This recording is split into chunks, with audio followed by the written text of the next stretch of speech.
Hello everyone, welcome back to the channel. তো আজকে আমরা রিভিউ করব হচ্ছে ব্যাড নিউজ নামে একটা নতুন হিন্দি মুভি আসছে। সেই মুভির ট্রেইলার রিলিজ হয়েছে। সো এই ট্রেইলারের রিভিউটাই করব আজকে এই ভিডিওতে। তো এই সিনেমাতে অভিনয় করেছেন ভিকি কৌশল এবং তৃপ্তি ডিমরি, তাদের সাথে আছে আর আম্মি ওয়ার্ক। মুভিটা ডিরেকশন দিয়েছেন আনন্দ তিওয়ারি।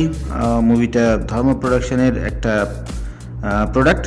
সো এই মুভিতে ট্রেইলারে আমরা যেটা দেখে বুঝলাম, একটা কমেডি ঘরানার একটা সিনেমা হবে, যেখানে প্লট যেটা মনে হচ্ছে যে একজন মহিলা, তৃপ্তির যে ক্যারেক্টার, সেই ক্যারেক্টার দুইজন পুরুষের সাথে প্রেমের সম্পর্কে আছেন।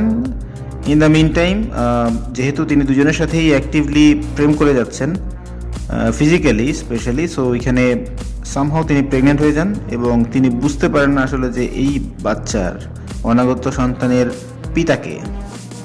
সো পিতাকে সেটা বোঝার জন্য পরীক্ষা করতে গিয়ে ডাক্তার যেটা তাদেরকে বলে যে এখানে দুইজন ব্যক্তিরই, মানে দুই পুরুষেরই হয়তো স্পার্ম নিষিক্ত হয়েছে ডিম্বাণুর সাথে। তো পরে কোন বাবাকে সে হাজব্যান্ড হিসেবে গ্রহণ করবে সেটার জন্য তাদের মধ্যে এক ধরনের কম্পিটিশন তৈরি হতে দেখা যায়, যেটা আসলে প্রিটি ফানি এবং সিলিও মনে হয়।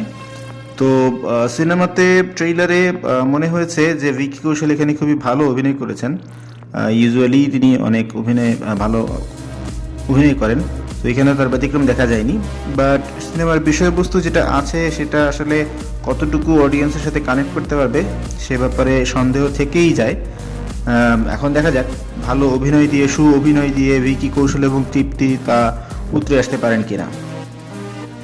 সো এই ধরনের কমেডি ঘরানার মুভি আমরা 2005 থেকে 15 এই সালের স্প্যানে প্রচুর দেখেছি ইন্ডিয়াতে, এবং ওই সময় বেশ কিছু সিনেমা খুব ভালো ব্যবসাও করেছিল। সো তার ফলশ্রুতিতে দেখা যাক এই মুভিটা কীরকম করে। ধর্ম প্রোডাকশনের চ্যানেলে এই ট্রেলারটা রিলিজ হয়েছে, আপনি চাইলে দেখে নিতে পারেন। যদি দেখে থাকেন আপনি অবশ্যই জানাবেন কেমন লেগেছে আপনার।